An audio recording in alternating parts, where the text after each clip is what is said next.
तो बीती 22 जनवरी को हाई कोर्ट में मध्य प्रदेश हाई स्कूल शिक्षक भर्ती परीक्षा 2018 के नियमों को चुनौती देने वाली 12 याचिकाओं पर सुनवाई हुई। कोर्ट ने पहले ही राज्य सरकार को भर्ती प्रक्रिया के नियमों में बदलाव करने का निर्देश दिया था, पर पूरा मामला क्या है ये सबसे पहले जान लीजिए। दरअसल जबलपुर हाई कोर्ट में दायर याचिकाओं में आरोप लगाया गया था कि भर्ती प्रक्रिया में NCTE यानी राष्ट्रीय शिक्षक शिक्षा परिषद के नियमों का पालन नहीं हुआ।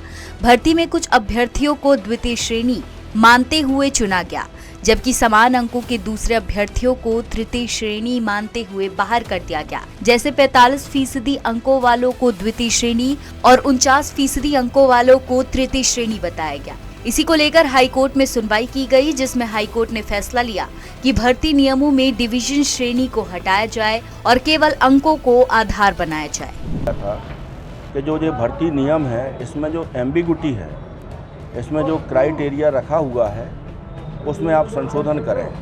वो क्राइटेरिया ये था कि जो उन्होंने मिनिमम क्वालिफिकेशन रखी थी द्वितीय श्रेणी, तो कहीं 45% वाले को द्वितीय श्रेणी मानते हैं, कहीं 50 वाले को तृतीय श्रेणी मानते हैं। तो जो याचिकाकर्ता थे जिनकी परसेंटेज 47, 48, 49% है, उनकी मार्कशीट में तृतीय श्रेणी लिखा है, तो उनको नियुक्ति नहीं दी गई है। वहीं कई अभ्यर्थी ऐसे हैं जिनकी 45 और 46% है, उनकी मार्कशीट में द्वितीय श्रेणी लिखा है, उनको नियुक्ति दे दी गई है। NCT का नियम है कि इसमें श्रेणी नहीं रहेगा, परसेंटेज अंकों में रहेगा। तो उसके अकॉर्डिंग माननीय न्यायालय द्वारा इसमें आदेश दिया गया था।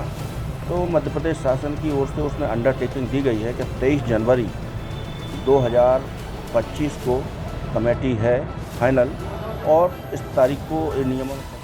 यही नहीं, हाई कोर्ट ने ये भी कहा है कि SC, ST और OBC वर्ग के उम्मीदवारों को रिजर्वेशन एक्ट की धारा 4A के तहत अंकों में छूट दी जाए। और इसमें दूसरा बिंदु ये था कि जो SC, ST, OBC वाले हैं, इनको परसेंटेज ऑफ मार्क्स में रिलैक्सेशन नहीं था। उसमें भी न्यायालय द्वारा पिछले आदेश में अमेंडमेंट करने का निर्देश दिया गया है। तो ये दो महत्वपूर्ण अमेंडमेंट हैं। इसमें राज्य शासन ने 23 तारीख को अंडरटेकिंग दी है कि हम इसमें संशोधन करके और अगली जो सुनवाई है 8 फरवरी निर्धारित की है, उसके पहले न्यायालय में पेश कर दिए जाएंगे। तो वही सरकार ने कोर्ट को बताया है कि नियमों में बदलाव के लिए एक कमेटी बनाई गई है। 23 जनवरी यानी आज नियमों में संशोधन का काम पूरा हो जाएगा। कुल मिलाकर कोर्ट ने भर्ती नियमों में NCTE के मानकों का पालन करने और डिवीजन की जगह सीधे अंकों को क्राइटेरिया बनाने का आदेश दिया है। सरकार ने कोर्ट को नियमों में बदलाव करने का आश्वासन दिया है, जिससे अगली सुनवाई में परखा जाएगा। जबलपुर से संवाददाता नील तिवारी की रिपोर्ट। लेटेस्ट, इन्वेस्टिगेटिव और इन डेप्थ खबरें देखने के लिए ज्वाइन कीजिए द सूत्र का व्हाट्सएप चैनल, सब्सक्राइब कीजिए YouTube चैनल, लाइक कीजिए Facebook पेज और पढ़ते रहिए वेबसाइट www.daसूत्र.com।